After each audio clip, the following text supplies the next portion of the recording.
Number 2, ang wikang Iloco ay ginagamit ng mga nasa Hilagang Kanluran.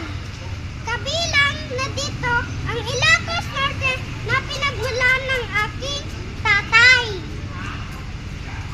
Number 3, at kinikilala ang mga Ilocano sa pagiging masipag, mapagkumbaba at mapagkawang-gawa.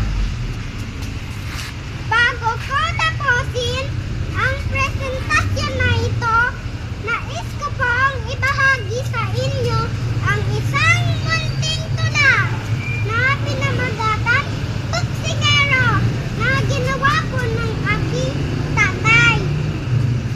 Bilang simbolo ng aming pagkamamamayan na may lahing Ilocano. Inyo pong pakinggan ang aking tula na Buksingero. Ako ay Filipino. Ako ay Filipino. May lahing Ilocano. Tawagin man nila ay Buksingero. Pinagmamalaki ko. Mahalin natin wikang katutubo. Alinman